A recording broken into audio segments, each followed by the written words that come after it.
In Hinduism, they call it Indra's net, and it's like a net that has the grid pattern of a net, like a fishing net. And at each where each part of the net joins is a jewel, and each jewel is an individual soul, and each jewel is refracting light, which the light shines into that jewel, and then it glows. It refracts the light in an infinite way. So, and this is like our soul. Each jewel has a different cut, each is different size, a different weight, a different clarity. All of the different jewels have their different characteristics, different kinds. So, but the light that is being refracted through each of those jewels is one light. Okay, so tonight we're going to be talking about what's going on in the world, which if you have seen any of the news lately, you know that it's pretty bad. And we want to find a way to orient ourselves, how to find, it's not like the world is oriented towards doing something in the world, right? You know, political action, political activism, that kind of thing. And that's fine. You know, if that's what you do, that's great. You have to respond to the needs of the world as they arise in the way that you feel you're most effective. What I want to do tonight is I want to talk about how mystics approach problems in the world. And I think that if there's any time in history that it's called for, it's now. I think that there's no use sugarcoating it. We're in some pretty dangerous waters right now. We've got several conflicts going on around the world. We've got the China-Taiwan thing. We've got the Russia-Ukraine thing. And we've got the Israel-Iran thing. It's like a powder keg out there. This is not good. This is not good at all. So in mystical teachings, and certainly in the teachings of the Holy Order of Mans, we talk about the law of prayer. And we know that with the right use of our thinking and by use of the word and by knowing how to pray, that we can get our prayers answered. And so the temptation is to look at the problems in the world and then set about fixing them, right? So we want to, we see a problem and then we see murder, bloodshed, dangerous situations that could drag the whole world into another world war. And we think, oh, we've got to do something about it. And we do, we really do.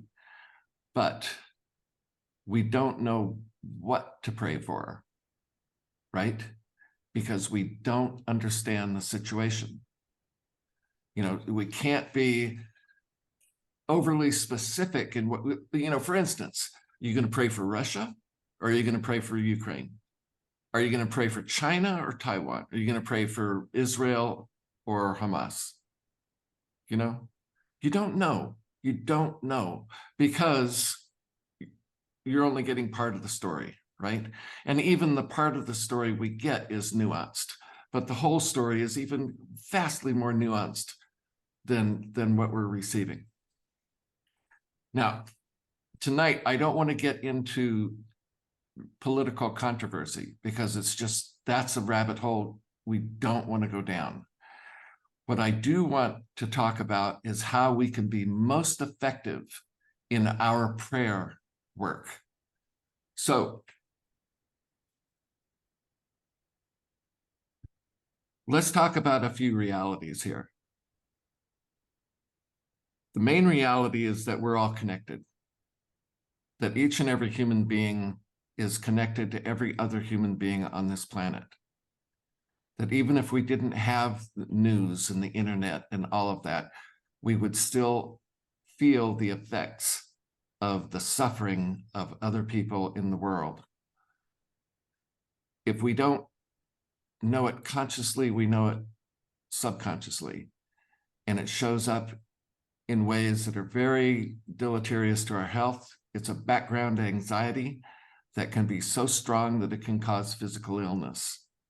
We don't know why. We don't know what's bothering us, why we should have a certain disorder or disease come up.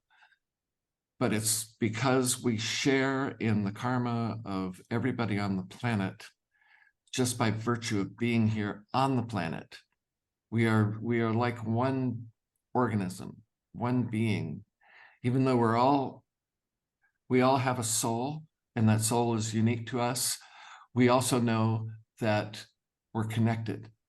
We're connected in ways that are too deep for us to understand.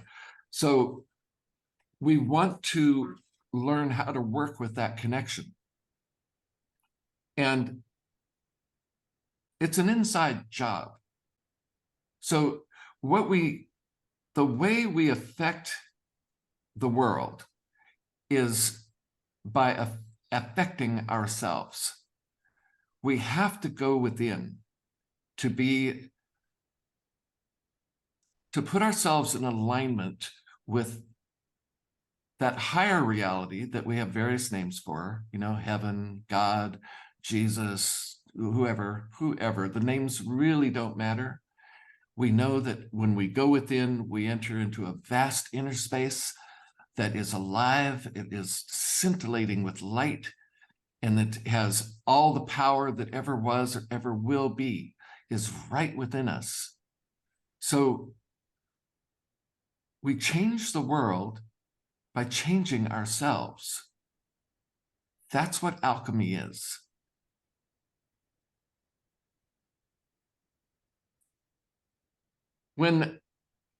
As you know, I'm a priest in the Holy Order of Mans, and we have communion service. And when we do the communion service, we start with a prayer. I'm going to read you the prayer.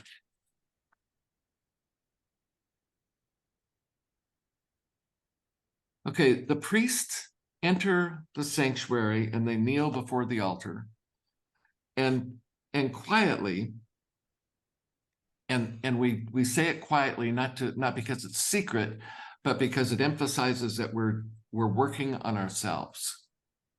So what we say is, O Creator, through thy Son, the great Christ, purge my body and cleanse my mind. And may the light of Christ now enter to fill me completely, that my only thought may be of thee. I accept this through our Lord Jesus Christ to absolve myself of all error. So what are we doing? If you've ever had the experience of encountering something negative on the other side, say it's in a dream, like in a nightmare, or you're in meditation and you feel something negative is kind of bothering you, you feel it on the periphery. What we teach is that you command it to stand in the light. And by the light, we mean the light of Christ. And we understand the Christ as being the Son, Sonsun, of God.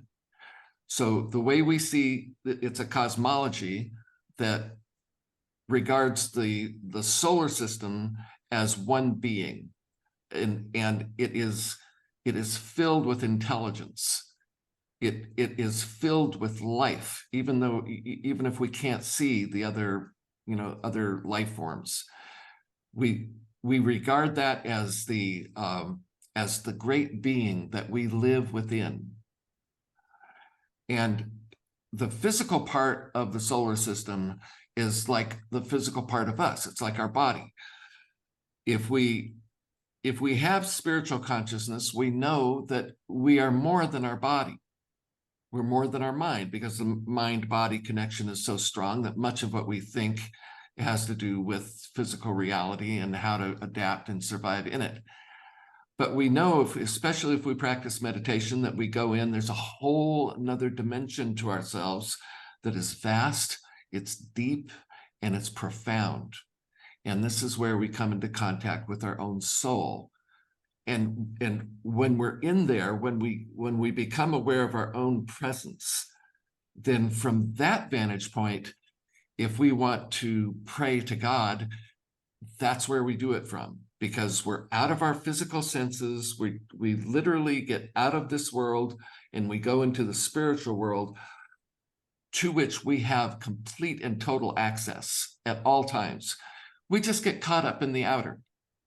We get distracted. The world is enormously distracting, especially like things that are going on now. So we get reactive, we get fear comes in, we get opinions, we start arguing with each other and trying to decide what's right and what's wrong, because everybody wants to be right, of course. You know, we don't want to be, we don't want other people to think that we don't belong in the same group that they're in.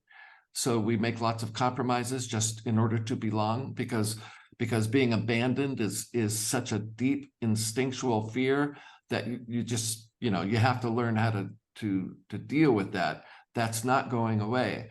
So that's what forms this really strong social bond that we have. We don't want to be ostracized. We don't want to appear crazy. We don't want to appear evil. We don't want to appear anything that will make other people shun us, because deep down in our very core memory, we know that to be shunned is to die. Because when in ancient times, or you know, even not so ancient times, if you screwed up and the society said, you know, you're not one of us, they threw you out of the gates, closed the gates behind you, and you die. So these are very deep fears that we're working with. If you're going to live a spiritual life, meaning that you are attempting to gain some degree of self-mastery, these are the kinds of things you have to master. You have to master your fear. You have to master your reactivity, which is another way of saying you have to master your emotions. It's not that you can't have emotions, but you have to keep them close to the vest, right? Our emotions are indicators. So we know how that works. If we're just walking down the street and all of a sudden the hairs on the back of our neck, you know, stand up, we know something's up, right? And then we pay closer attention, and we maybe, you know, take steps to get somewhere safe, right? So our emotions are very good indicators of for survival. So, but we live in an environment now that threat has been commercialized. If I can make you afraid, then I can control you. I can say, first of all, I set it up so, okay, you should be very, very afraid.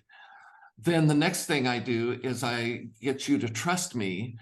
And then from there, I can start planting suggestions in you that will make you side with me and side against anybody that I'm against.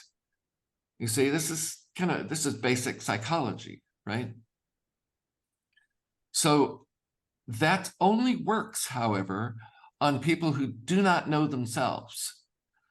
When we allow ourselves to identify with the world, we are subject to the world, which means we are subject to manipulation. We are subject to lies.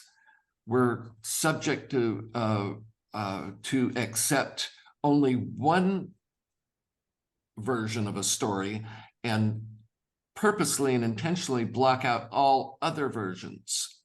So I'm not here to tell you pick this side or that side or this version or that version of any of this stuff that's going on in the world. There's just too much of it. And after a while, you realize that all of that polarization is manufactured. It's all happening as a way to destabilize people, to keep you from thinking independently, because it's very important when it comes to politics. It's very important that you form coalitions, right? Because it then it becomes your coalition against the others. In other words, you're being played. If you're going to live a spiritual life, if you're going to attempt any level of self-mastery, you have to withdraw from that. You have to refuse to play the game. Now, the game can be played in many different ways. The games can be played in personal relationships. They can be played in politics. They can be played in education. They can be played in entertainment. Everything is designed to get you to either buy something or to underwrite something, right? To promote it. So if you allow yourself to slip into that kind of mindset, you're being outwardly directed. You're living your life at the effect of the world. So you're letting the world tell you how you should think, how you should feel, and what you should do, who you should associate with and who you shouldn't associate with. Is that the way you want to live your life? If you desire to live a spiritual life, to be a mystic, to be awakened, you have to withdraw from those things and find your center. You have to find you. So how does this look? When we go within, we necessarily turn off the external sensory inputs. As Jesus said, when you pray, go into your closet, which means you go into this small enclosure, you close the door, you close your eyes, you block everything out. And if you're good at it, you can even lose all bodily sensation. You go so deeply into meditation that you don't even feel your body. And sometimes you go so deep that somebody can come up and literally shake you and you will not come out of it. I've seen this happen several times. I've had it happen to me personally. You can go that deep into meditation where you completely leave your body, still connected, of course, you have to be, but that's the extent you can go. So when we go within in that way, what we're doing is we're entering into the presence of God, which is this bright presence within us. I think it's called the pleroma. There's no space and there's no time in there. And this is not hard to achieve. This kind of state is not difficult to find. When you go in and you find it and you let yourself be immersed in it, you let it affect you. You see. So as you do that repeatedly, it starts to transform you from the inside out. It actually changes the patterns in your brain so that we all have, we have the basic apparatus, right? We have visual, hearing, taste, touch, all of that. But all of that is habituated to the physical world, to the physical senses. And it has to be, because we can't be distracted. If we saw everything that is in our environment, we would be seeing things like infrared rays or radiation. We'd be seeing electromagnetism. We would be overwhelmed to the point where we couldn't survive. We'd just simply be overwhelmed. So the brain the primary function of the brain is to filter out all of that and to keep us focused and centered here in the physical, because that's why we're here. We want to be here and we want to survive here. So our whole mechanism is set up for that purpose. So it blocks out all of this reality that's within us. Now, if you live enough lifetimes like that, you eventually come to the realization, and we call this like the first initiation. Spiritual advance, as you advance through this on the spiritual path, you go through different levels of consciousness. It's symbolized in the Great Pyramid by the different chambers. You come in, you go through one chamber, and you rise to another chamber. Finally, you come into the king's chamber, and that's where realization takes place. It's all symbolized in the outer. So what we do is we let that presence of God within us change us, and as it does, it starts to wake up the dormant parts of our brain. Now, we have a visual cortex, and they're finding out more and more that the visual part of our brain is really much more widely distributed than just back here. It's what they used to think. Now they're finding it's all over the brain because we're primarily visual beings. So it's not that we have like another visual apparatus. It's the same apparatus. It's just only part of it is being used.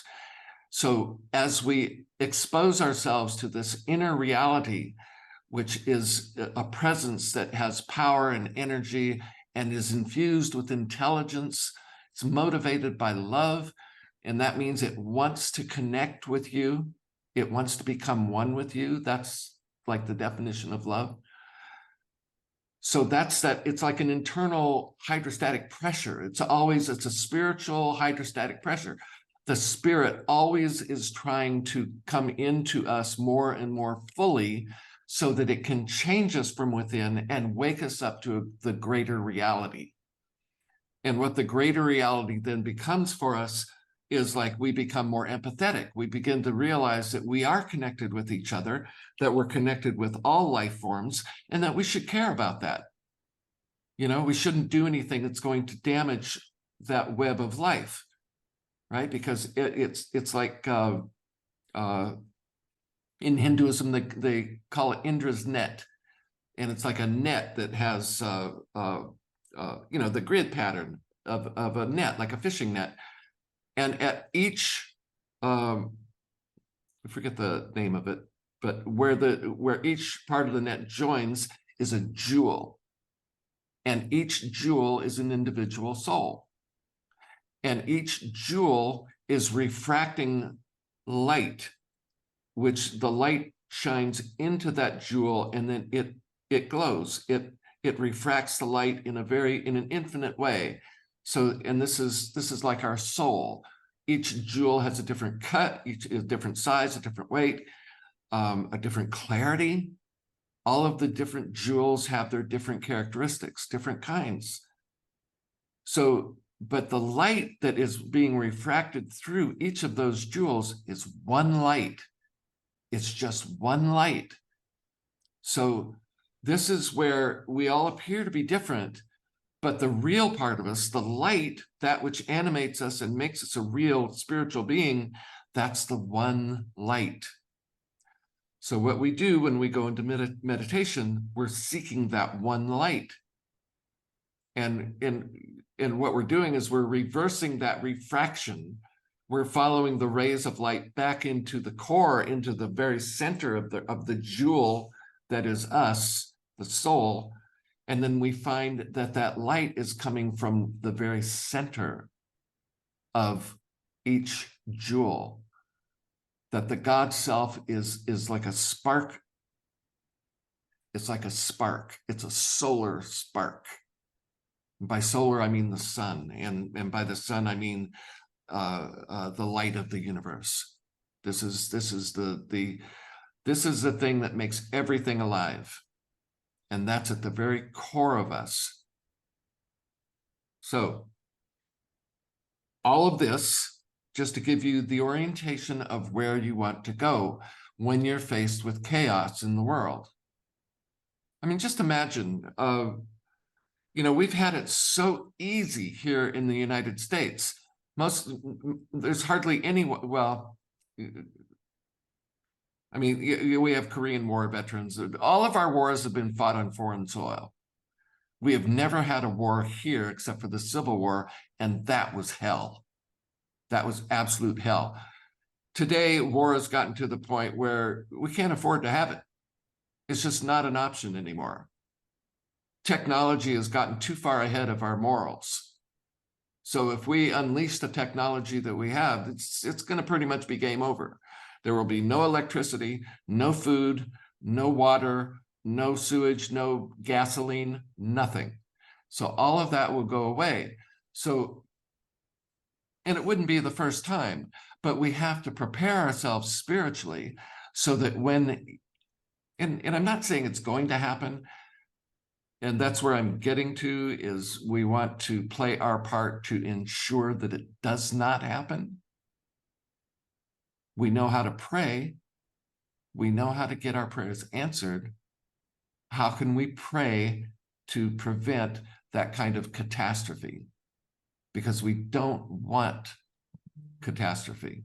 We want things to be worked out in constructive ways. So, like in the prayer that I read to you in the beginning, when a priest approaches the altar, he first cleanses himself. He gets rid of all the negation within himself, which means all of the reactivity, all of the cares of the world, and opens himself, herself up to God, and lets God come in fully and completely. And as that happens, then you withdraw from the world and you find your sacred center. You find your holy of holies. And that's where you want to be.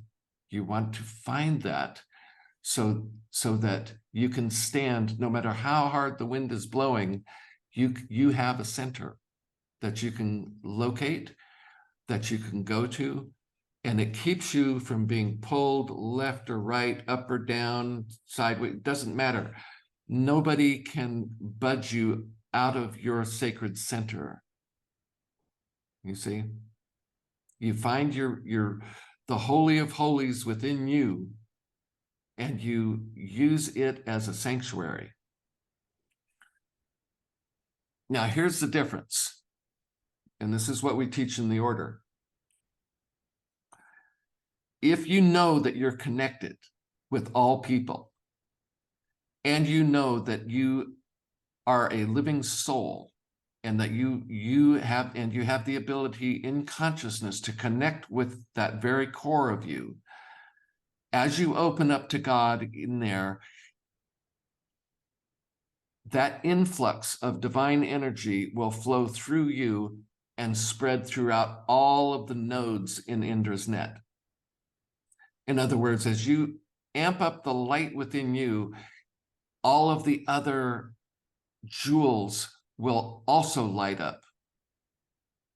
But you have to have that intention.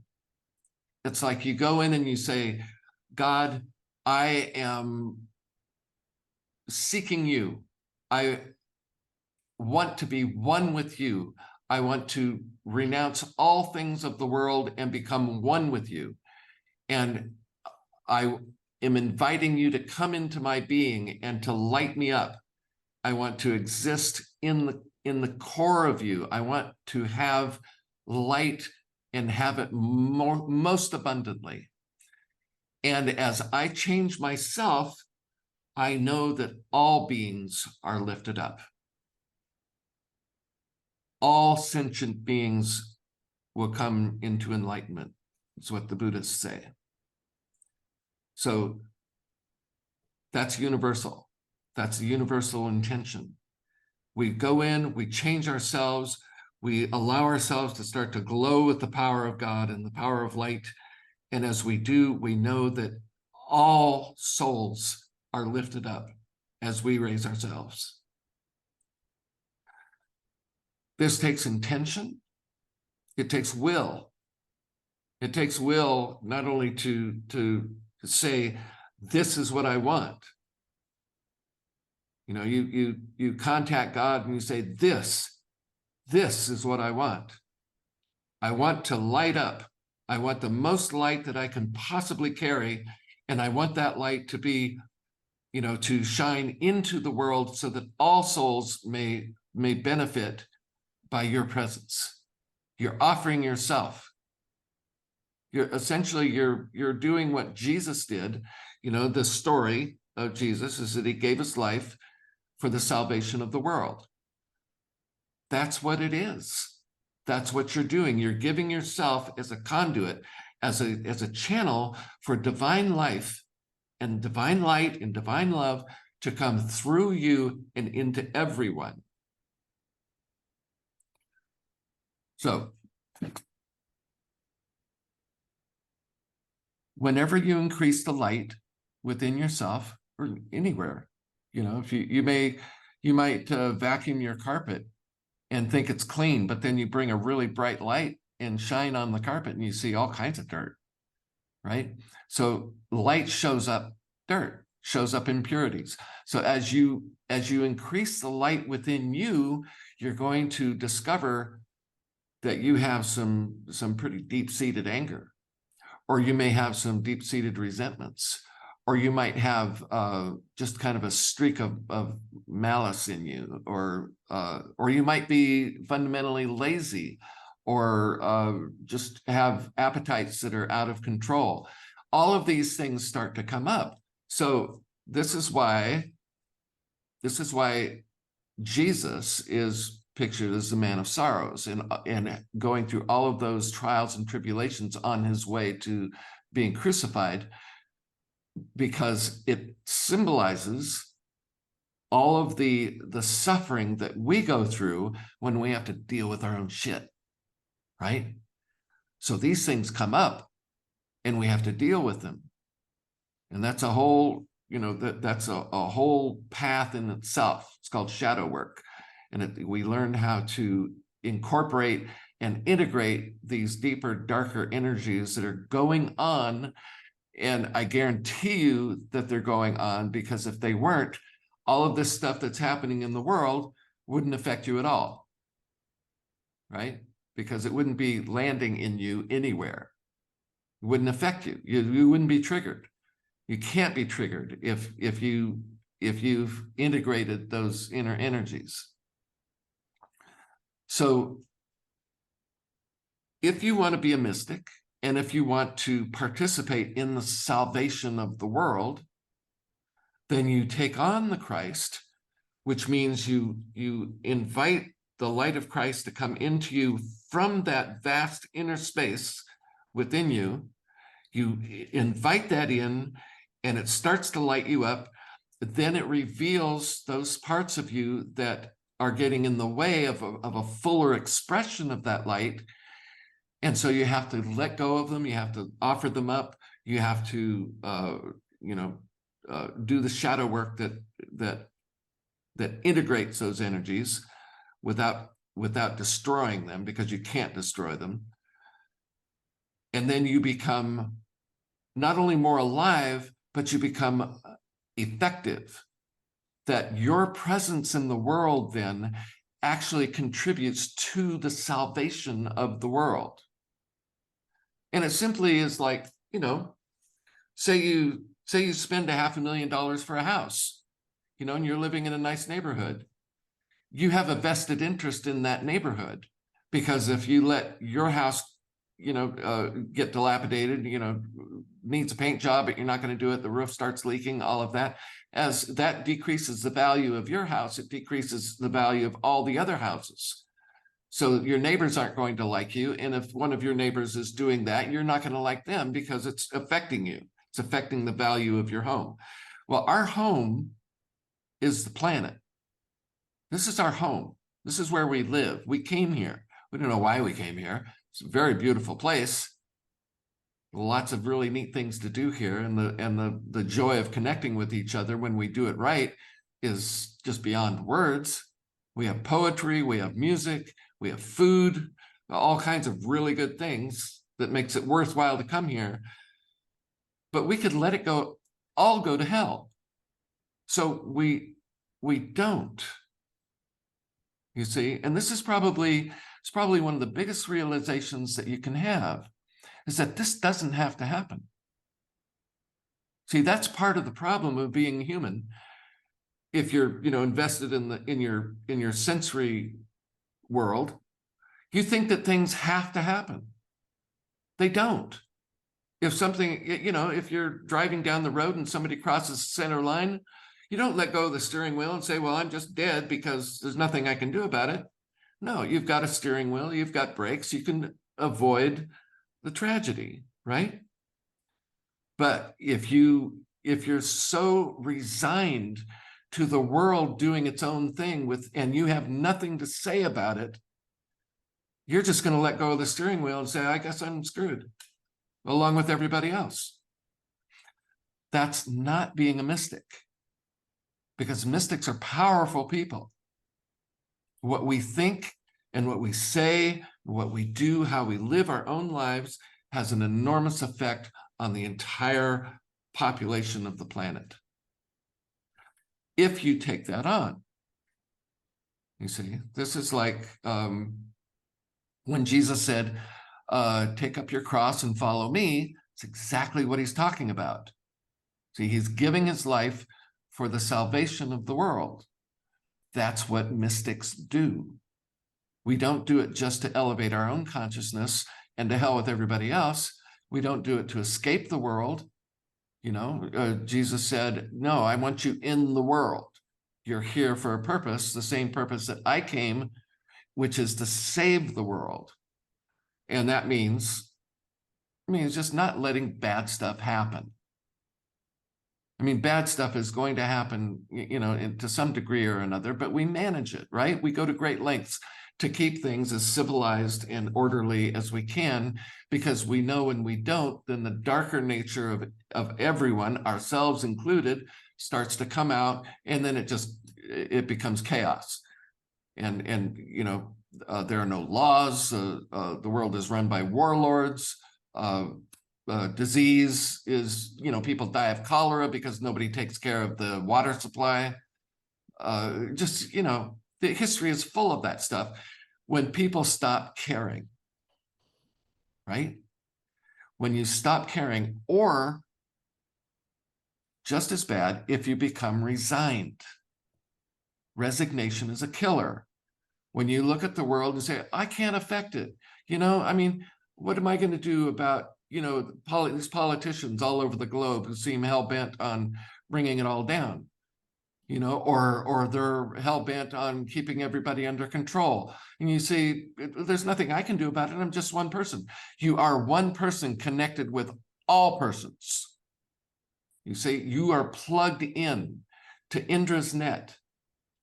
So as you light up, it increases the light in everybody else.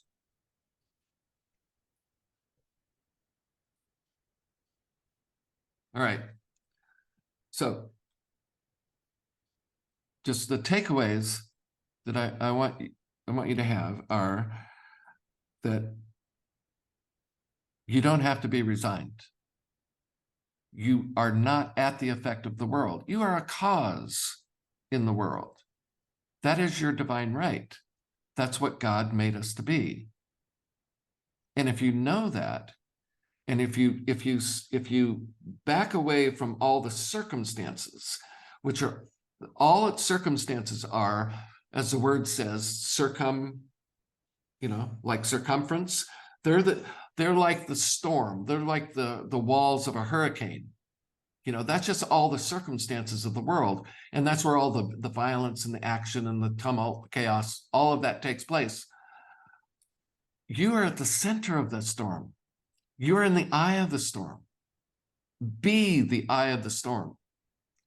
And then whatever you think and whatever you allow yourself to feel, and the actions that you take and the connections you make with other people, all of that starts to affect the entire storm system. And things start to calm down. The intensity goes down and down by degree. When you have enough people doing that, there's like a tipping point, and then it all comes into a greater level of harmony. But this is your responsibility. It's all of our responsibility.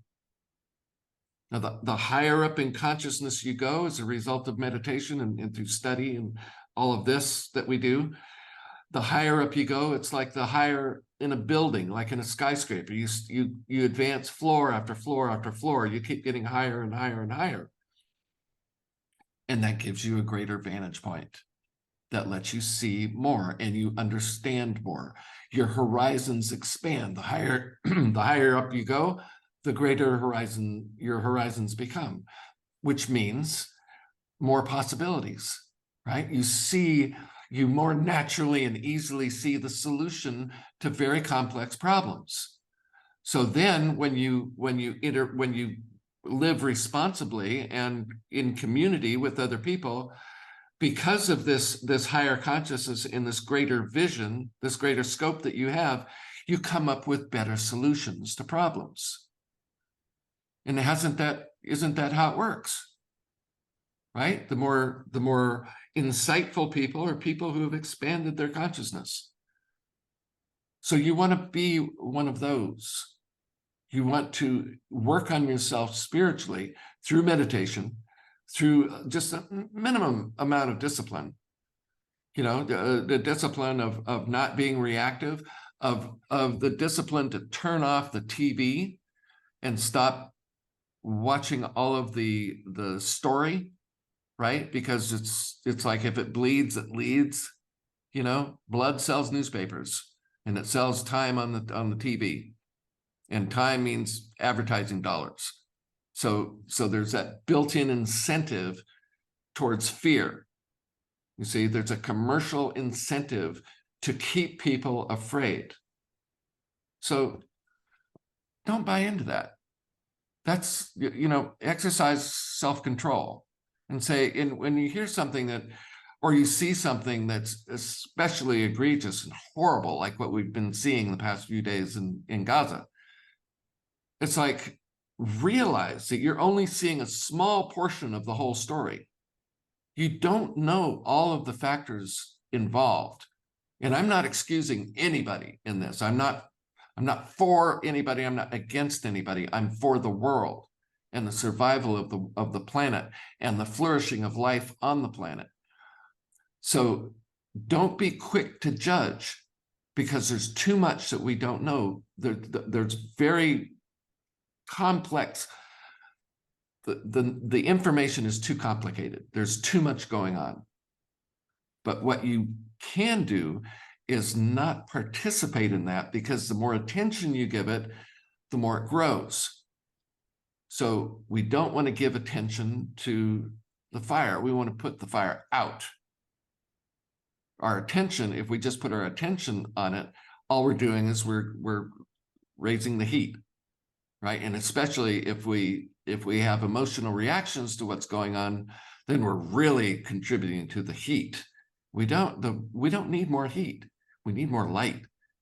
And at that level, light manifests as problem solving and solutions, and exposing any vested interests that are working against peace, right? Because there are lots of people like that. There are people who, you know, make a lot of money off of war. There are people who make a lot of money off disease. There are people who make a lot of money off of keeping you sexually aroused all the time. There are lots of ways to make a lot of money when you can get a lot of people to act the way you want them to act. So don't participate in that. That doesn't have to be you. Find your center. Go within. Find the peace of God within you. And then all of that, the effect that all of that has on you just drops. That just drops. And you find that then the light and the life and the love that you allow coming through you changes the world. It changes your immediate world. It changes the greater world. And you get enough people doing that. And it doesn't mean that everybody has to do it, because most people are followers. They're not they have no spiritual independence. They give that over to whoever they admire, you know, whoever they think is more powerful or richer or prettier or whatever. They just willingly hand it over, and they let them, you know, they let them proxy their self-image. If I like so-and-so, then I'm cool because he's cool, right? Don't play that game. That's all a setup. That's just to keep you spinning and away from the inner reality that you have within yourself all the time. That's the Spirit of God wants to connect with you, and that comes from within you, not from out there.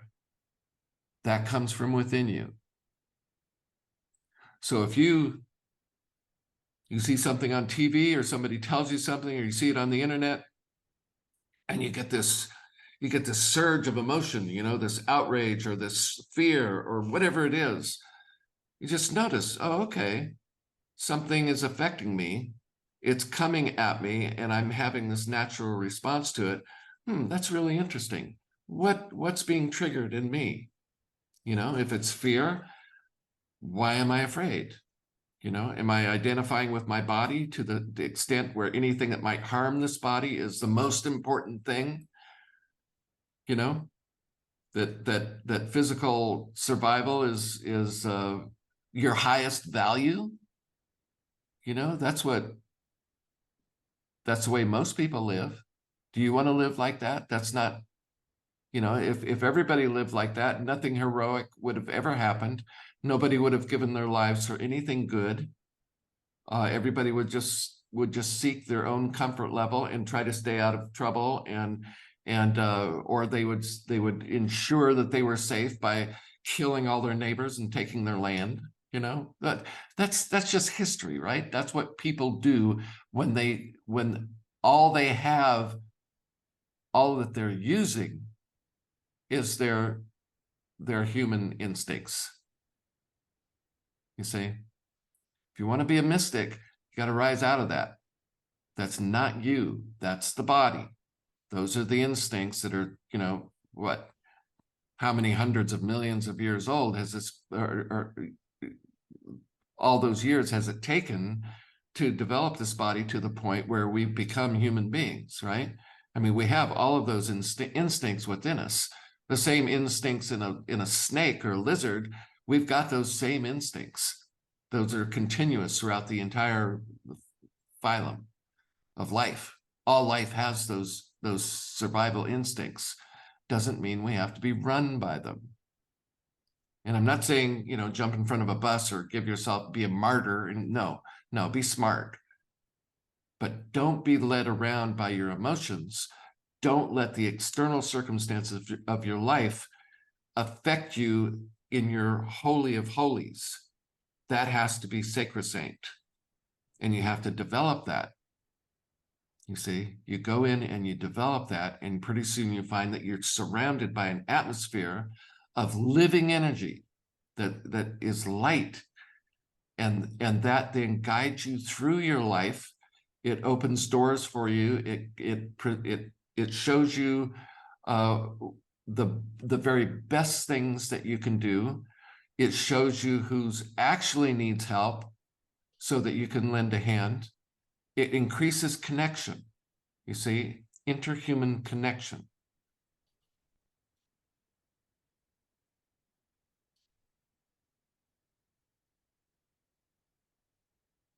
Okay, so that's my rant. All right. And I want you guys to practice. Do your meditation. Go within, strengthen yourself spiritually, get clear, and don't let other people lead you around by the nose. Take your place, stand up, take your place in the world, be a spiritual being, have that consciousness, and don't take no for an answer. If you're going to be a good person, you have to also be a strong person. And that's inner strength, which means integrity. It means clarity. It means purpose, meaning. It means love. It means connection. All of these things don't come naturally. They have to be developed. What does come naturally is fear, greed, avarice, all of those things. Those, all you have to do is do nothing, and those will come into play real strong. So you have Okay, to, Mike. yeah, I just wanted to what you're speaking to earlier in your discourse, the sound interrupted during something you were saying. You were talking about shadow work, and basically you said you can't like get rid of it. You have to. I think it interrupted when you were saying you have to integrate it. yeah. I just wanted to maybe if you could speak to that more. Yes, I certainly can. And it's an area of work that I'm going to go into as soon as I get the meditation course up and running. Okay. I can only do one thing at a time, but I'm happy to talk about it. Um, if you want to, if you want to have a nice little introduction to it, get my ebook through my website. It's called Into the Shadow. So you go into my website, michaelmaciel.com, and click on, scroll down and you'll see books. And click on that, and you'll see the 2 books that I've written, The 5 Vows and World Priest, and the ebook, which is Into the Shadow. That'll give you a really good introduction to it. Okay, But great. but basically, what happens when you're at Thanksgiving dinner, and the bad uncle shows up, the crazy uncle, the one who is just obviously he's hitting on your daughters, and getting drunk and just being obnoxious, and taking the conversation in very bad directions.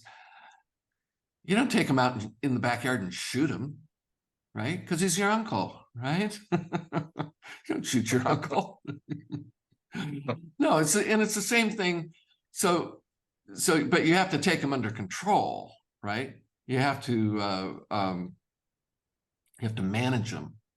So you're into tarot, so you know the strength key. She's got that.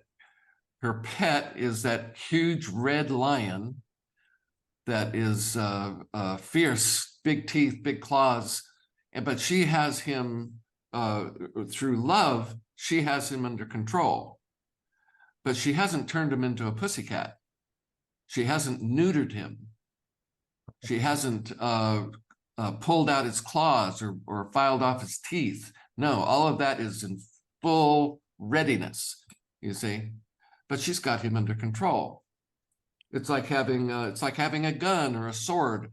You keep your sword in your sheath. You keep your gun in your holster. You don't just, wantonly kill people with it, right? And we all Right. have that capacity within us. So we learn how to keep the sword in the sheath, the gun in the holster, keep our anger. We practice self-restraint so that those instincts, those lizard-like instincts, don't just come bursting out. But you are never going to get rid of those, because if you do, you become like the neutered, toothless, clawless lion. Your vitality sinks, you get sick, and you die, because that force, that life force, as it starts within you, it starts all the way at the bottom. It comes up through that instinctual framework, and then it rises higher and higher into more organized, more principled filters, you might say, until it then becomes useful energy, useful. So shadow work is, see, the opposite of shadow work is if you say you go within and you find out that you're really mean, and you're just a mean person. And it comes out every once in a while, where maybe you get angry at a little child, just a little kid, just being a little kid, but this anger comes out, and you just want to throttle them, and And then you go, oh God, I must be a horrible person because I just had that feeling. I had that thought, that came to my mind. Or say you have a dream where you're doing all kinds of crazy stuff that you would never do in real life. But you realize, oh shit, that stuff I've got that. I better hide that. You see, I better not let anybody see that, or they're going to kick me out of throw me out the gate, and I'm going to die.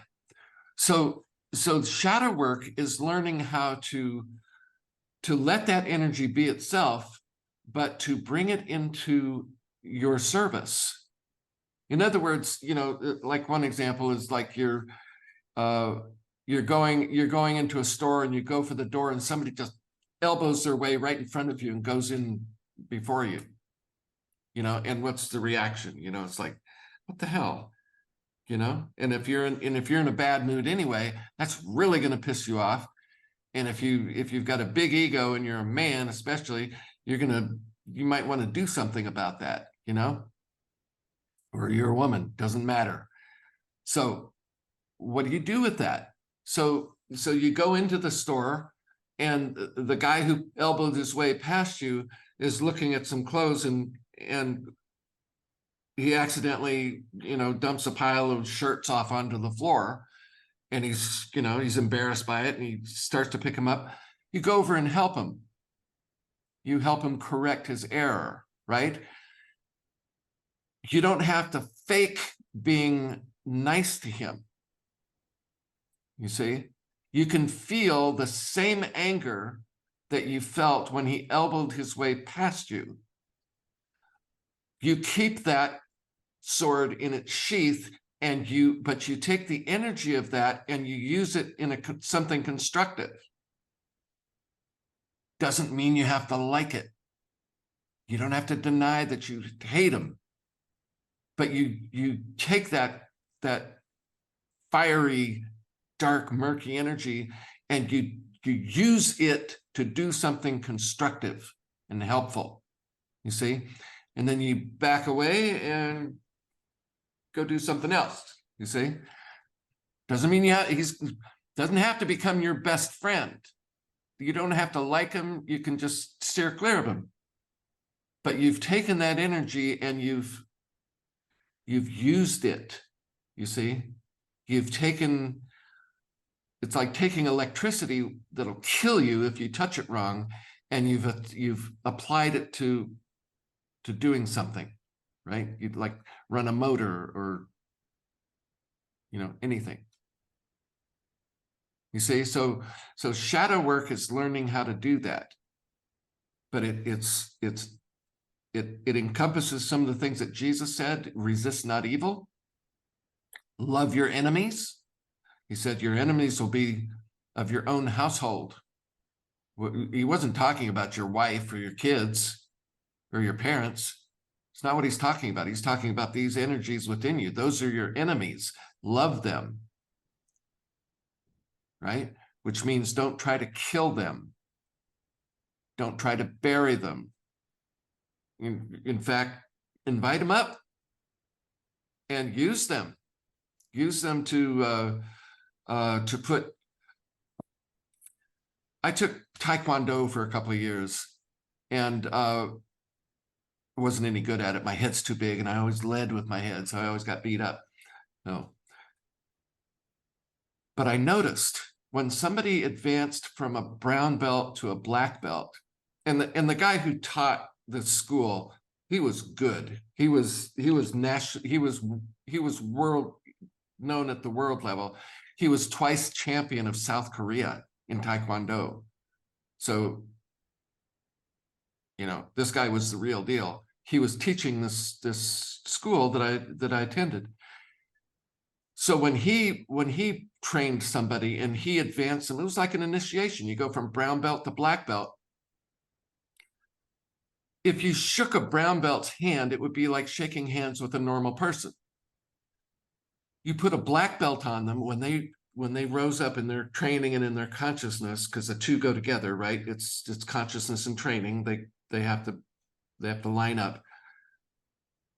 You shake the hand of a black belt, and it feels like a velvet glove with an iron fist inside of it. The difference was dramatic. And when they hit you, it was like getting hit with a baseball bat.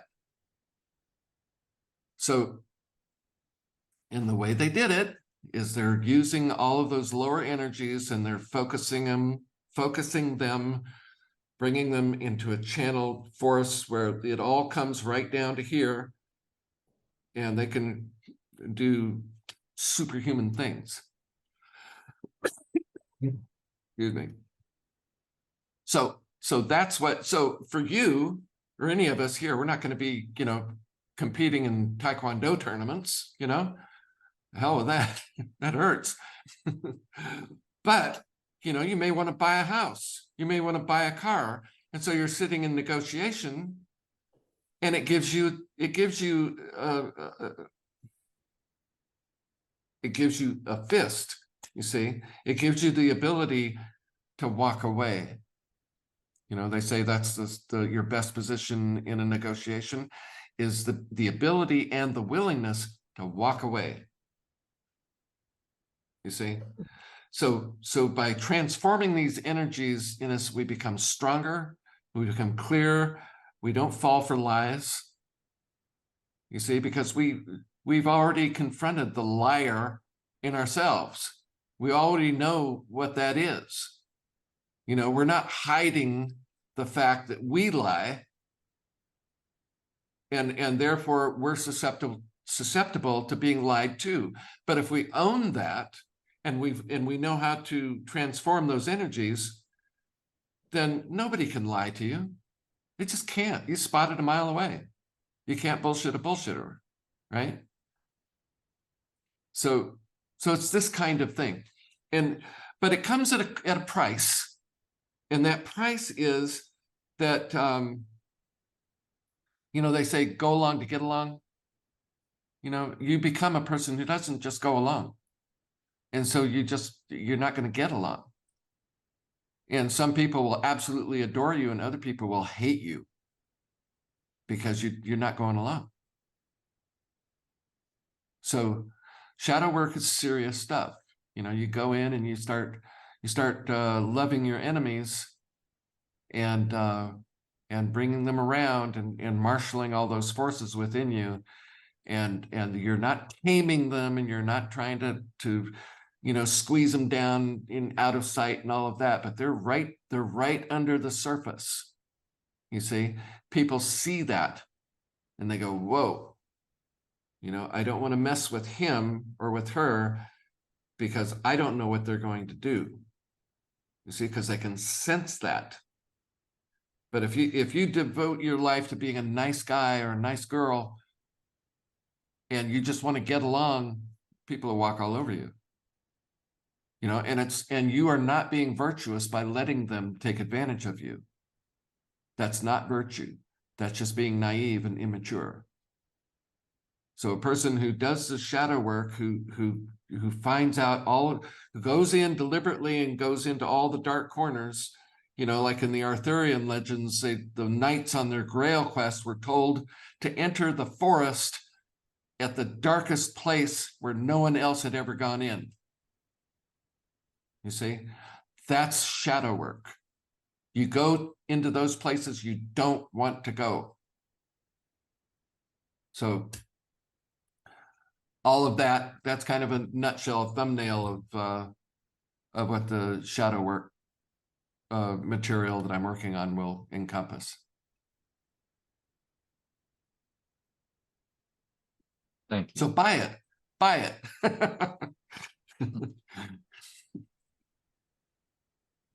All right. Well, I saw some of what was going on over there, and it deeply saddened me, but it also strengthened my resolve to get this teaching out, because we need good people who are also strong people, spiritually strong. This is not about politics. It's not about nationalism. It's not about any of that. It's about being spiritually independent spiritually strong, and with your main connection being within, that your power line, like you got a power line that comes to your house, it gives you all your electricity. Your power line is coming from within the house, from within you. You go within, that's where all of your power is coming from. You don't look to the world to provide your power. It's not being a mystic.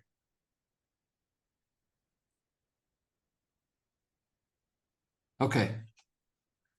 Well, I did all of the talking. You might start to think that I like it.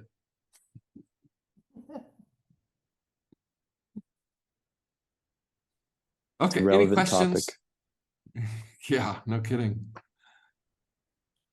That I remember not so long ago that being so drawn into the news and whatnot, and letting that cloud my view of life and the path that I went down, just being so counterproductive in a sense. Yeah. I think it's just one of the responses is to continue doing what we're doing and just make something better every day. It could be something tiny, it doesn't matter, just some small thing. And so that we're not just repeating and trying to maintain status quo, or trying to stop something bad from happening, when instead we should make something good happen. You know, it's like like you just said, that because we can try to stop something that we don't want to happen, and in doing so the very thing happens. It's like just have that faith that if we aim at the right thing, it will open up like a flower, and we continue to do what we're doing. Essentially, it's Yeah, that's right. You know, when just we have want to faith, develop, you know. yeah. But faith is not believing in something. Faith is knowing, and in knowing, you don't have to know the what. You just have to know that the what exists, right? It's like everybody has a certain capacity for realizing God, but nobody has the whole thing. Nobody has complete godliness, you know, or connection, God realization. But you know it's there, you know. You can still receive from the reality of God within you, even if you don't understand it and you don't see it. You know it's there. So you let it come through and to work on you to the extent that you're capable of letting it work on you. And then, you know, say you really, you go into meditation, you really open up, and wham, you know, you get it, your head fills with light, and you're just like, whoa, what was that? And then you'll have a reaction to that. So you say, okay, I think that's enough of that, at least for now. You know, and you shut down a little bit, but that's okay.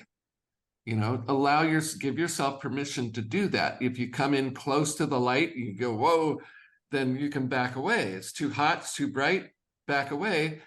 But it's like a rubber band, you know, you stretch it beyond its limit just a little bit and then release it, let it come back. But then the next time you stretch it, it goes to that point where you stopped, and then you can stretch it a little more, you see, and you keep doing that, and pretty soon it loosens up until you've got a real opening, right? So give yourself permission to you know, you want to develop a backbone, you want to speak your truth. But if it starts blowing back in your face, then okay, all right, I think I've done enough of that for now. But then you just let it sit, you know, because then it comes back around, and then you have even greater facility with it. And so you grow kind of in this oscillating, pulsing manner until you just get to a certain point, and then it opens wide up, and then you come into the light, come into the self. So that's how it works. Well, that's sounds great. Yeah, it is. It is.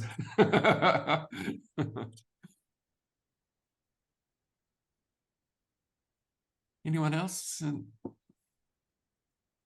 I want to say thank you so much for this conversation tonight, because this is um, what I've been working on myself, is my mastery of my emotions. I'm a very, very emotional person. Feel my sensories. I feel everything extremely intensely. Um, and I've gotten so much better at staying in my center. But I find that I get to a point sometimes where, and I don't even realize that it's coming upon me, where the the issue that's coming up, that's trying to create a reaction out of me, the test, the initiation that I'm going through to achieve the mastery of my emotions and staying in my center, continues to come up and doesn't bother me, doesn't bother me, doesn't bother me. And then all of a sudden, it's like an explosion takes place within me. And all of the breathing and tapping and yoga and punching pillows, it doesn't seem to help me get back to myself. And then I'm just sitting there looking at that darkness that you're just talking about, which, thank you for explaining it as the enemy being inside of you, and you have to just accept it. Because that's, I wasn't here last week because I went through a sickness, so I've been going through this, and it's all related, right? Mm-hmm. Oh yeah. Doing that shadow yeah. work and bringing it to the surface to make me look at it, right? But then at the end of it, I'm just, I'm not in my center anymore. And then I'm just extremely disappointed and upset at myself for, well, why didn't I see it coming? Didn't bother me all these other times. And then all of a sudden there's this big explosion, and then I don't like who I am anymore. So I feel like I'm not moving forward. I keep getting stuck there as I'm trying to move forward on this mastery of my emotions. And I guess I'm curious if you have any suggestions or recommendations on how I can maybe help myself get unstuck. Oh yeah. Yeah, oh yes, I do. If you have privacy, and what I'm going to say, well, there are two ways, but you need privacy for both. One is you need a notebook where you journal, but don't journal what you want, what you think looks good. You journal the bad stuff. You let it all out in that journal, but don't let anybody see it. See, it has to be ironclad. Either put it in a safe or whatever, but you do not want anybody ever to read it. And if it comes to it, you just burn the thing. Don't let anybody ever see it. But you get it all out. The other privacy dependent thing is if you're home alone and go into a room, and I call it the WTF form of praying. God is not up in the sky. He's not anywhere. God is in you, right? So when you talk to God, you you don't turn around, but you direct your words and your feelings, everything straight back.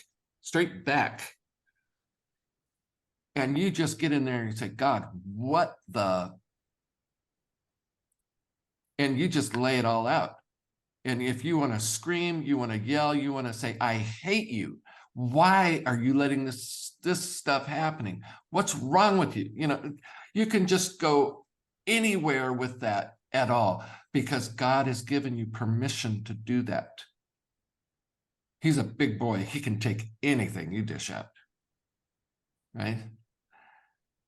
But the one thing that, in Revelations, it said, I would that you were hot or cold. If you're lukewarm, I don't want anything to do with you. That's God talking. So you've got to go in and just air it. really just let it out, and you can throw things, you can do whatever, but you get that out, but you're always directing it within. And as you do, then God's going, wow, she is alive. I like that. God will look at you and say, yeah, that's impressive. And then God starts moving towards you. And then as you get closer to God, then all of these chaotic energies will start to take shape. They start to firm up, and you start to take shape and firm up. You become a real being then. And then if you can be happy-go-lucky, and somebody does something offensive to you, you can turn to them and give them holy hell and make them just say, what? Make them feel like a stick of dynamite just went off in their face. And then, but when you're done with that, you return and it's as though nothing happened, because what was needed in that moment was correction. And it needed to happen in just that way. And then, but once it's corrected, then, it's a boundary, you set a boundary, and then that person knows what not to do, which is a huge benefit for them because they're being stupid by offending you in the first place. Then you've done the very best thing that you can for that person, but it doesn't linger with you. If the person backs off, then you can be friendly. But if they're not, if they keep pressing you, then you're, with your words and your demeanor and everything, you say no. No. You cannot say yes unless you can say no. No is very important. You got to have those two in balance. Because if all you can do is say yes, that's not being a stand-up person. It's not being a person. You're just being a pushover. And then, and you go along and you try to be nice long enough, and pretty soon it's going to just snap. You're going to snap, right? And you're going to have those explosions. But if you learn how to use that energy and use it positively and constructively and set good boundaries, then you can get really angry when it's called for, but then when you stop, it doesn't have any residual effect in you. It doesn't rattle you. It doesn't make you feel like you've done something wrong. It makes you feel alive. But it has to be positive. It has to be positive. Can't be negative. It can't be done with malice or hatred or any of that. You see? So anyway, all of that is part of the shadow work. And so it'll be fun working with you in that way. So what if you do not have the opportunity to, because what I'm hearing you say is, you go through those deep, dark emotions within yourself and work them out within yourself and let it just rage. So that way, when you talk to the next, the person that is purposefully trying to trigger you, you can establish a boundary with love. Well, you don't have to do anything with them at all. You can just look at them and say, go away, Okay. Because you've already worked that out with God. You see, when you express those negative emotions with God, you enter into a relationship with God.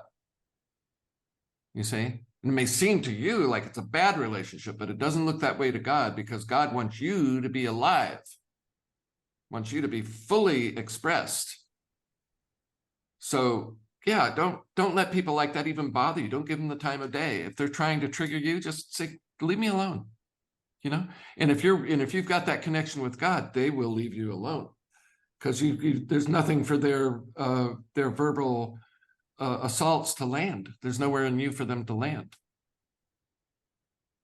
because you're already working that out with God. You see, and who are they to compare with that? See. Thank you. I appreciate it. You don't have to like them. You don't have to love them. A lot of people aren't very lovable. You are under no obligation to be nice to them. You know, you're just under an obligation not to kill them, right? So that's the line. We don't cross that line. So, yeah. Thank you. I understand now. I appreciate that. That's great. That's great. Yeah. Are we done? So don't go Yes, sir. killing anybody. Don't go killing nobody. So, Thanks a lot, Michael. You bet. so when you opened up with the priestly prayer of cleansing and aligning oneself before stepping into the triangle, Wait, no, you do that at the altar. yeah, Yeah. at the altar. I said that prayer with you, and I just felt that energy come down and permeate my body. Really beautiful. It was like better than a cold glass of water being thirsty in the middle of a desert. Yeah. And that's what I'm looking for. There it is. And so, and the things that you were talking about in terms of carrying the light, you know, I've been on patrol in San Francisco during some riots, and I've seen the action of that light with people around me. I mean, it's like that. They just wake up. And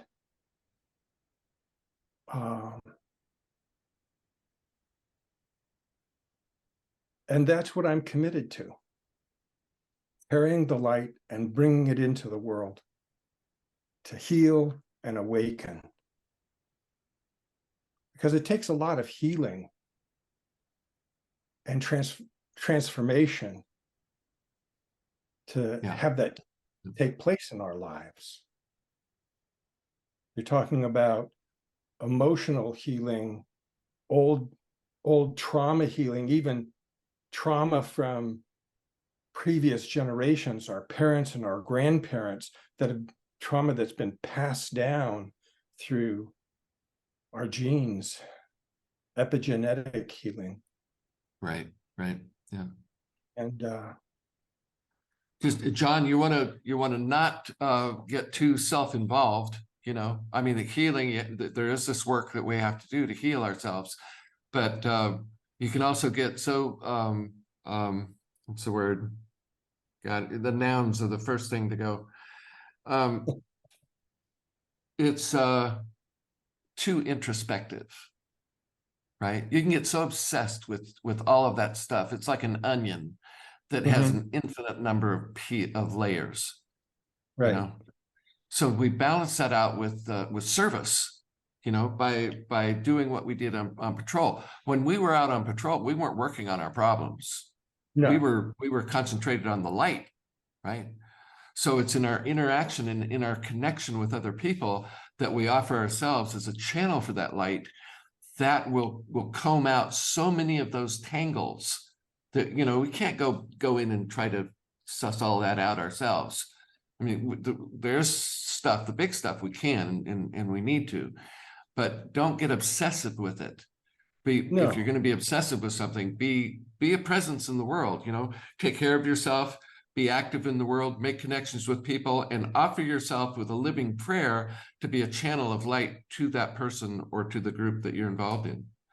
And you know, you're blessing them, and then you're putting yourself in line with that blessing. So the blessing comes through you to them.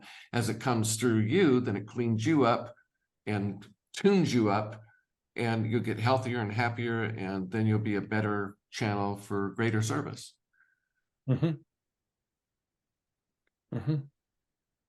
Yeah. Thank you. You bet. I'm- Why don't you just reached out to me today. Why don't you text me your email address and I'll send you some information too. I will. And I'm going to go on your and- website. I'm interested in your books. I have been for a oh, while. good. Oh, good. Yeah. Yeah. Everybody likes them. So Yeah. you probably will. Good, good. Thank you so See much. how, see how good a salesman I am? God, I hate it. I hate it. they say the Dharma sells itself. Yeah, yeah, I wish. All right, guys. Yeah. See you next time. See you on Facebook if you're there. And yeah, go to my website. I'm trying to get more resources on it. Oh, and I try to put as much as possible on YouTube. So you can find me there. It's The Mystical Christ with Michael Maciel. That's the name of my channel. If you have trouble finding it, email me. And everybody here is on my email list, right? Jesse, are you on my email list? I don't think I am. Yeah, go to the website if you want, and click on, it says like get spirit briefings for free. You click on that, and it puts you into my mailing list, and then you'll get all the stuff that I send out. Okay, I'll check it out. All right. All right. Good to have you. Okay, I'm done. Have a good night. All right, you too. Thank you, Michael. Good night. You bet. Take Thank care. you, everyone. All right.